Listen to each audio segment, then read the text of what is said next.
All right, so here we are with my top 10 books of all time. And I know I've said this in the other videos, not in every video, but these are my top 100 total books. They are books that I have probably, in most cases, have read multiple times. I've read them at different stages of my life, or they just had huge impact on me. So these are not necessarily the 100 best books of all time. There are plenty of classics on here. There are plenty of books I think are beautiful and great, you know, in terms of writing.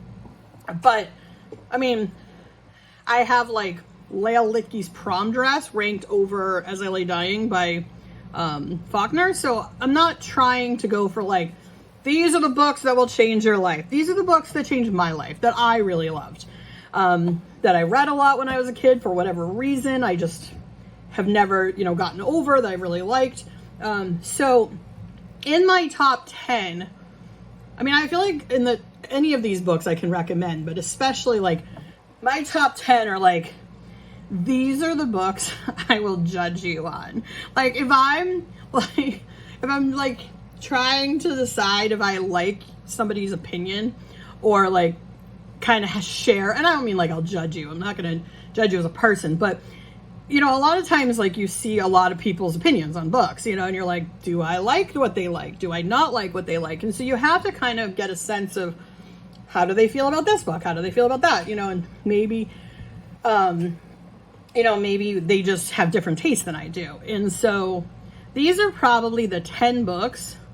I mean, you don't have to like all of them, but I feel like if you do not like these 10 books, then we are not probably going to have similar taste. And that's fine. You know, obviously we have different taste. But I think that's where like, these are my like foundation books of like, this is the best things. These are the best things I've ever read. These are the books that changed my life for some reason or another. And these are the ones that I go back to as the best of all time. So again, are they the most, you know, quality books? No. And I also haven't read everything. So like, who knows? I could go pick up, was it V.S. Naipaul's Bend in the River, which I've never read, and I could love it, or Remains of the Day, and it could become my new favorite book, but I haven't read those. And so these are the 10 that I've read that I loved. So we're going to start with one I don't have. And that is Henry James's Turn of the Screw. It's a novella. It's horror, but it's very like ambiguous horror. So I love this because I just love the mood of this story. I love gothic horror. I love the ending, how it leaves you going, well, wait, what happened? Were there ghosts? Was there a ghost? Was there a murder? What was going on? Was she crazy? Was she not crazy? And I think there was the guy who did The Haunting of Hill House did a show, and I forget what it was called, Bly Manor maybe, which was based on Turn of the Screw. And I thought it did a really good job of capturing Turn of the Screw. And I think there's a movie called The Turning with the kid from Stranger Things as well. I haven't seen that yet though. So the thing with this book is like, technically it's about a girl who is kind of like lost in life, and she gets this job as this governess at this creepy house with this one girl who's creepy and weird, and then this boy who's coming home from school because he's been kicked out because he has like a history of violence. There's a lot of like turn of the century subtleties that I think have to be like read into. Like there's definitely an underlying like, is the boy, was he in trouble for like, it's like maybe he was molested, maybe he's gay, like there's like there's like something sexual there, but it's like not obvious what it is. And then the same thing with like the governess. So like really it's like a story of, it's like gothic, is there a ghost, but it's also like, is she going crazy? There's like sexual repression, there's just a lot of themes and a lot of weird stuff that goes on, and I just really love it because I think it sets up so many conversations and so many interpretations. And I think it's just one of those, like, I know a lot of people consider like Haunting of Hill House kind of like one of the best gothic novels, but I think this one's just better. I like Haunting of Hill House, but I feel like it's like, okay. I really love Turn of the Screw. And It's classic literature though, so like don't expect, even though it's like 120 pages, do not expect a breezy, easy read. All right. And you were all shocked to see that The Last House on Needless Street is number 9 on my list. As you know, I love this book. I tell you all the time. Sir Chunk hated it because he's an idiot. So I'll be really happy to hear that. This book, it's technically about a girl who goes missing and this family, this guy who might have done something. And then he's like in his house and he never leaves his house, and there's a little girl there and there's a cat who reads the Bible. And there's nothing I can say about this book without like giving too much away. So I just need to say, I mean, the cover's gorgeous, first of all. There's a cat, and the cat is one of the best characters in all of fiction. It's absolutely like mind-blowing, like emotionally. It's not like, it is gimmicky, but like I feel like the gimmick was kind of obvious pretty early. So it's not like one of those things like, oh, you'll never guess. I mean, I feel like it's like a pretty overused gimmick, but it's done well. And I don't think it's really so much about the gimmick and more about like trauma, and trauma response and just how people handle trauma. And like, it's absolutely beautiful. It's beautiful. I know a lot of people have already read it. If you haven't read it, go read it. I have more Catriona Ward to read, and I love her. Her writing is so beautiful. But this is still my favorite because this was the first I read by her, and it's got a cat. I mean, look at this cover. Like, it's just gorgeous. Read this book. I've talked about it way too many times to go into much more detail on it. So, one of my favorite books, number 9. Number 8, also I've talked about, but not as much, is Gone Girl. Gone Girl to me was like revolutionary in the way, look how many fingerprints there are. It's so gross. So it's like dust, not fingerprints. Anyway, Gone Girl to me was revolutionary, and only because I don't want to be seen. I think there's like part, look that way. Yeah. No, you can't see me then. All right, so the reason it was revolutionary is because it is about probably one of the most like sadistic, sociopathic characters I've ever read, and it's a girl. And I was like, yeah. I mean, and that's a little spoilery, but I mean, at this point, you probably had it spoiled because it was out and like everyone was talking about it, like everyone had read it. But what I love about Gillian Flynn is that she writes like she doesn't write around like, oh, women need to be portrayed well.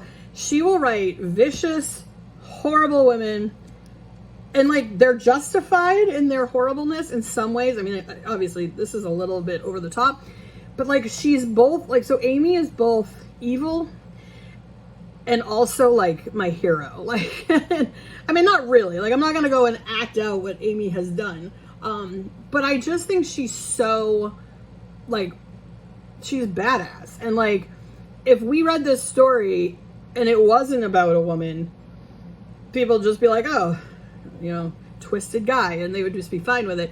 And then it's like, but why can't the woman be a twisted sociopath? Why not? So it's like feminist in a weird way, but also feminist because like the husband's kind of a scumbag too. Not that he deserves all these things that happen, but it's just really unique. And it was just, to me, it was like revolutionary to see like this kind of story told the way it was told. And I will always love Gillian Flynn. I just think she writes really strong, like powerful, brave feminist women who are also corrupt and evil and like flawed. And I just think that's wonderful because to me it's like, feminism isn't about like women being better. It's about women being able to do the same things. And like we read millions of books about like, you know, depraved men. Why can't we read books about depraved women? And now we have. So, Gone Girl. Number 7 on my list is, taking a very different turn, is The Book Thief.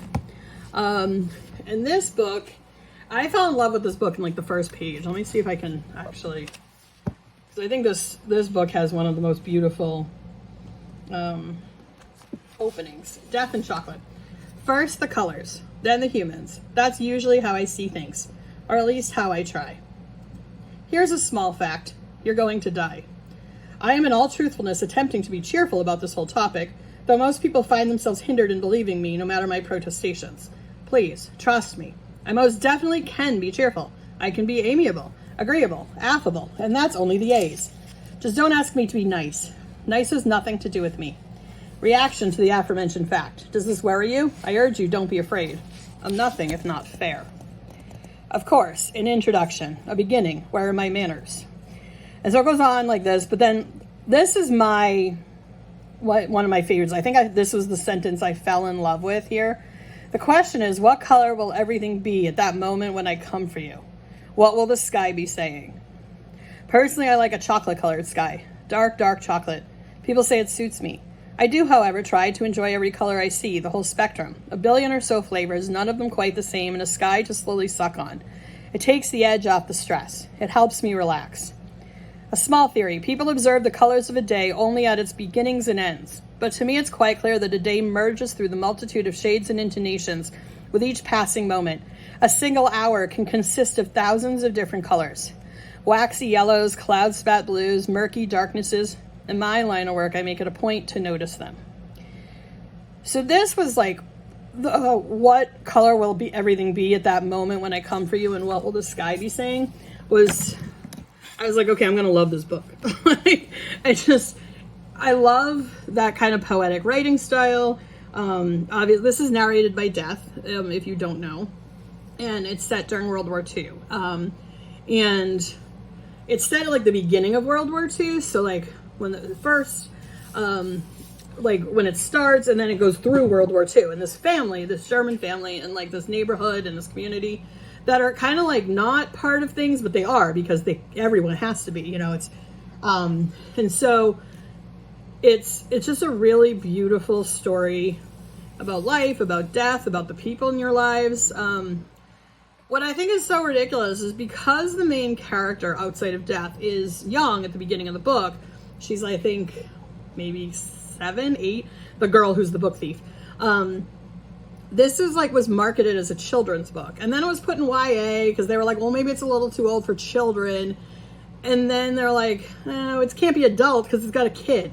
But like Jane Eyre starts with a kid, and I don't think we'd call that a children's book.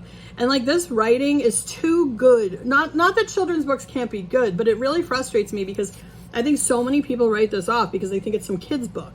And like it's one of those beautiful, like life affirming, it's just stunning, like I guess reflections on humanity and life and death and like the things we do and how much we sacrifice for people we love, and you know, like everything that we go through, every human goes through. And it's so stunning, and I just don't understand why everyone hasn't read it. Everyone who has read it seems to love it, but then a lot of people are like, it's some kid's book. And I'm like, no, it's not a kid's book. Please go read this book. So yeah, definitely read this book if you haven't, because it will absolutely change your life. Like the New York Times says it will change your life, it will change your life. All right, number 6. All right, number 6 is Agatha Christie, And Then There Were None, which you obviously knew was coming because I talk about how great this book is. So And Then There Were None is kind of the book that introduced me to mysteries. I read this very young, probably like middle school, early middle school or late elementary school, like when I was like reading books, so maybe like 10 or so. And I just loved it. I loved this book. And it's funny because like it's kind of a slow start. I mean, it's not that long, so it's not that slow, but I mean, basically it opens with just like all the people that are being invited to this island on their way to the island, and you're getting like their backstory and like who they are, and like it's very British and very like 20s, so it's kind of like written sort of dull for like, you know, if you're young. But if you read it and you get bored in the beginning, just keep going, because it's like literally the most brilliant mystery ever written. People trapped on an island, getting killed off one by one. There have been 9 million versions of this. Like everyone steals this concept because it's still the best version of it. Like the reason everyone keeps going back to this story is because it's that good. So if you haven't read it, go read And Then There Were None. And if you probably have, because I mean, who hasn't read this book at this point? All right. All right, number 5, and this might be one that people maybe haven't read. This is Neverwhere by Neil Gaiman. And Neil Gaiman used to be my absolute favorite writer. I still love him, don't get me wrong, like I don't have, but like he kind of went and started doing like a lot of kid stuff, and I'm not a kid, so they were okay, but I like really just wasn't that into them. And I didn't love American Gods either. I loved Good Omens. And then I read that. Well, I'd read all of Sandman. So I read Sandman first, and then I read Good Omens. And then I read this. And I was like, this is the greatest book of all time. And for the longest time, this was in the top like 2 or 3 of my favorite books. So it's moved to 5. But, I mean, that's only because my number 1 book of all time, which is now number 2. Can you believe that? Ooh, something exciting to find out about. But my number 1 book of all time, my whole life, has always been number 1 until recently. And then I read one of these a little later. And then one over time, I just started realizing like it just needs to be higher on my list. So Neverwhere's 5, which to me, I think is still pretty high. You know, 5th best book I've ever read. So Neverwhere is the story about this kind of boring, essentially, guy in London who is, you know, risk averse, like doesn't like to do anything, is just, you know, not a very interesting person. And his fiance invites him somewhere, and then he gets like mugged or something. Or actually, he sees a girl get like attacked, and his fiance's like, what are you doing? We're gonna be late to our party. And he's like, well, we should probably save this girl. And so he brings this girl back to his apartment, and it turns out she's part of the London Underground, which is this whole secret society, secret world that lives in the like tunnels under London and in the subway. And you can't really see them. It's kind of like an Alice in Wonderland, you know, other kind of alternate. It's not like an alternate reality. They're there, but people don't always see them. They don't always see the entrance into like this other world. But so yeah, it's a tour of London, which I also loved because like it's all set in like all these like major London landmarks, which is really fun to see them kind of like reconfigured into like the London Underground version. But it's an adventure story, it's fantasy, it's like a little bit of like a thriller. It's super funny.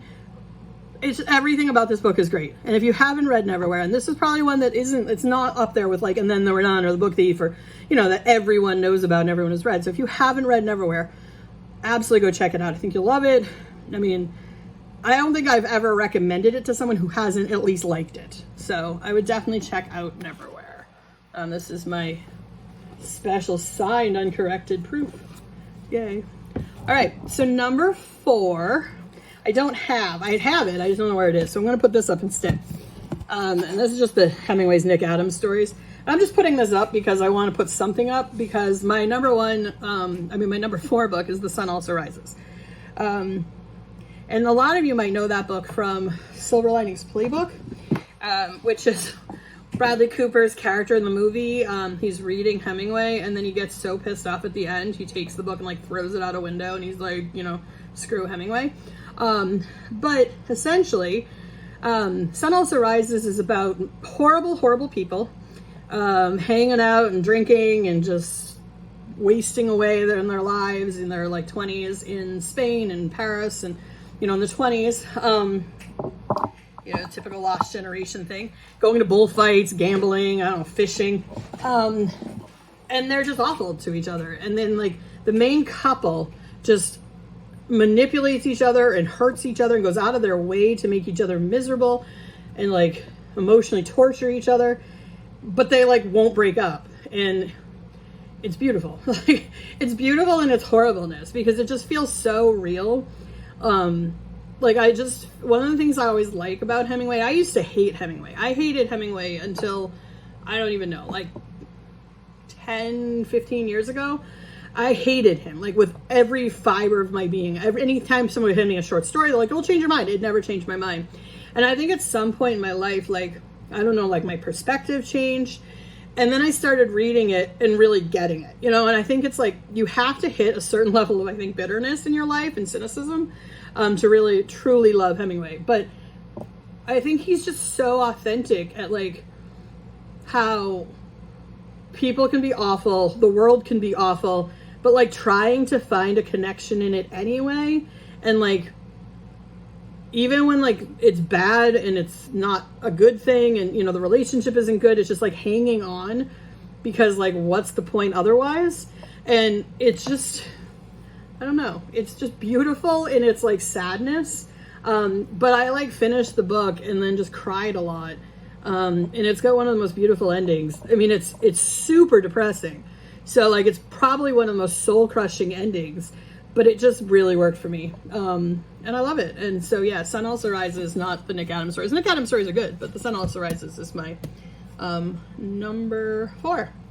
Okay. So my number 3 book, and this is the one that, so Sun Also Rises was the one I'd read a little more recently that kind of knocked Neverwhere down. And Christmas Carol I had been kind of had it around like the mid, like around 6 or 7. I was like, who am I kidding? This is my favorite story. Like, I will watch any version of Christmas Carol movie. Like, I love A Christmas Carol.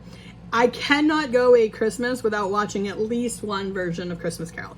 It doesn't matter if it's like the High School Musical Christmas Carol pageant. I don't care. If there's a Scrooge type character and their life changes and they turn it better because of visits with 3 ghosts and thinking about the meaning of life, I am there and I am going to love it because I can't help it. This story is just a perfect story. I mean, obviously I know it's a Christmas story now, but like, it's not even about being a Christmas story. It's just such a beautiful story about like second chances and like realizing your life is not going the way, like, you know, you thought you were doing everything you wanted to do in your life. And then all of a sudden looking back at your life and looking at all the things you've sacrificed to get to where you are and like how unhappy you are in your life, but then waking up and knowing you still have time. Like, there's still a chance to change it. And like, how is that not just the most beautiful story? Who doesn't want to be visited by 3 ghosts and be given an opportunity to like set their life back on track? I mean, it's such a great story. And I mean, obviously I don't need to talk about what it's about. Literally every human being knows The Christmas Carol. You've seen a play of it. You've seen the Muppet movie. You've seen, you know, I think last year or 2 years ago, they had a Ryan Reynolds and Will Ferrell musical version. I mean, you've seen Scrooge probably at some point. Like, there are too many versions of A Christmas Carol for anybody to not know this plot. But it's just awesome. And like, I like, as much as I wanted to be like, no, it's not, it's just too good. Like, I love it. I love this story. And I go back to it and I can't get enough of any version adaptation. I just love this story. So that's my number 3. And now we're going to move to my number 2, which is The Catcher in the Rye. Now, The Catcher in the Rye, any person who knows me, like who has known me at any point since like 6th or 7th grade when I first read this, will be shocked that this is number 2. This is the book that saved my life. And I'm not being like hyperbolic here. Like, I did not get along with people. I was like I was weird, I guess. I don't know. For some reason, people just didn't like me. Whatever. It is what it is. But I just did not fit in anywhere when I was a kid. And then I had to move. And like, so after junior high and like freshman year of high school, I had to move halfway across the country. And then I moved back. And so like, not only did I struggle to make friends or to like fit in, but I was also like literally just constantly going through these like horribly like life-changing and like life-shaking like events that made it really even more impossible for me to like connect with anyone. And I grew up in a really small town that had like, I don't know, 6,000 or 7,000 people. And then I moved to this town in Michigan that had like 50,000 and a high school that had like 6,000. And then I came back to the same small town. And now I'm trying to like go back to hanging out with the people I hung out with in middle school because I had, you know, but we wrote letters. And this was like, obviously this is before all the technology of today. So, I mean, all we done was write letters for a couple of years and like, we weren't the same people and like, I really struggled. And then I had to try to find new friends and then I missed my friends in Michigan, but then like they didn't stay in touch and then like things changed with them. And so like literally from like the time I read this book until ever. Like, it just was always the one thing that like kept me going, because I went through, like, I was really horribly bullied. I went through some like serious traumas at points in my life, especially in high school. And I definitely had a lot of history of like feeling suicidal and like just being like, I don't want to do this anymore. I don't want to be alive. And Catcher in the Rye was like the book that saved me, because every time I would feel like that, I could go to this book and like Holden was there. And I can't tell you how much it bothers me when people are like, Holden's so annoying, because like I just like, all right, it's like a stab in the heart, but cool. Like, but you know, it is what it is. Everyone has their, you know, their preferences. But for me, this book meant so much to me, because it, like, I knew there was a place that I could go that I would feel like I belonged.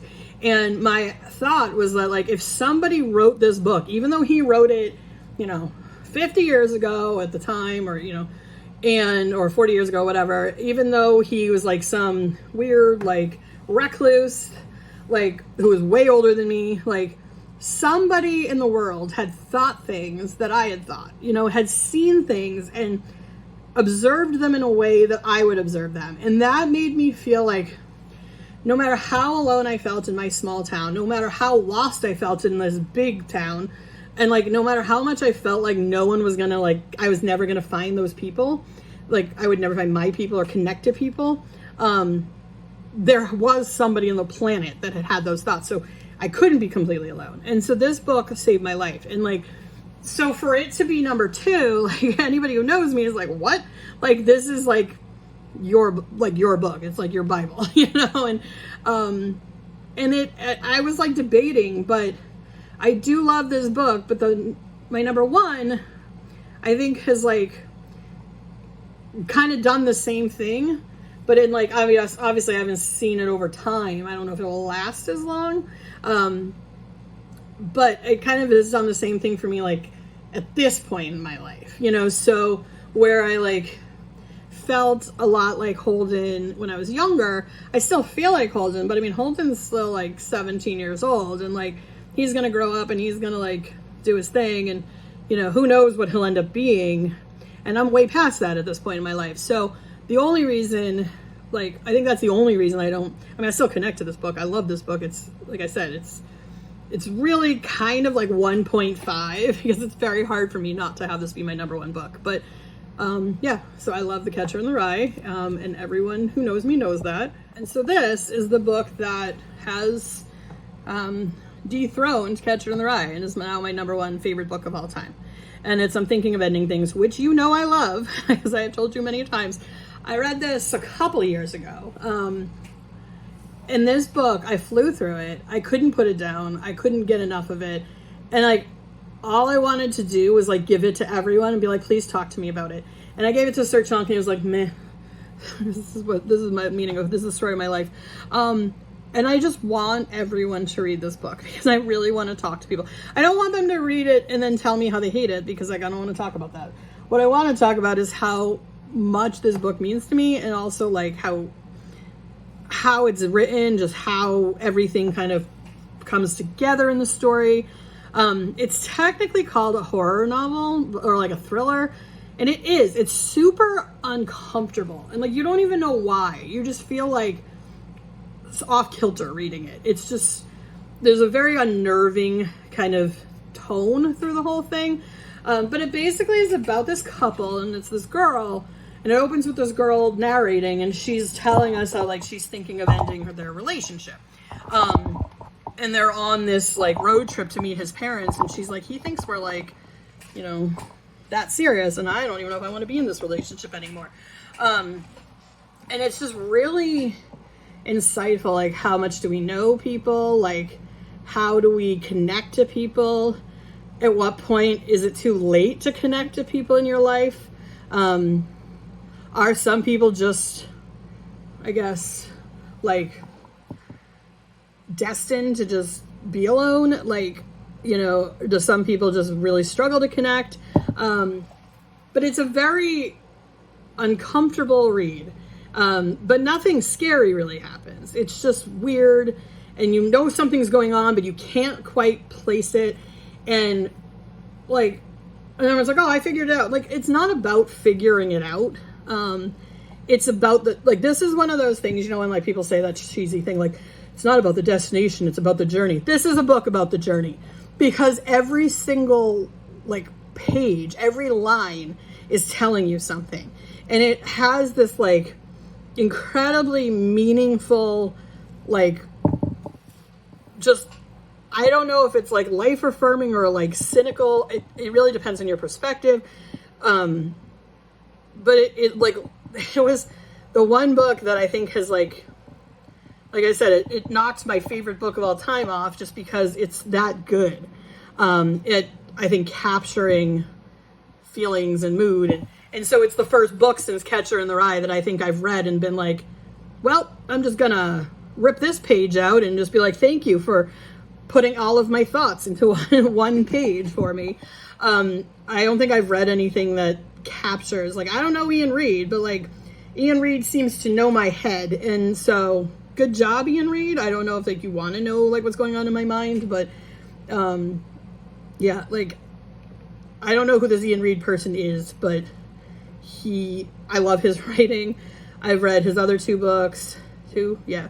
I mean, this is the best one. So if you're going to start with Ian Reid, I would say start with like Foe or maybe We Spread. This book though, like, I love this book. I can't say anything without giving too much away, but yeah, it's number one. It's my favorite book of all time. That's 100 books. It's my absolute favorite book of all time. And it like took off the book that has been my favorite book for 30 plus years. So I think like that probably says everything. So anyway, hope you enjoyed my 100 books, and curious about your thoughts. And if you hated these last like 10, too bad. You're wrong. Bye.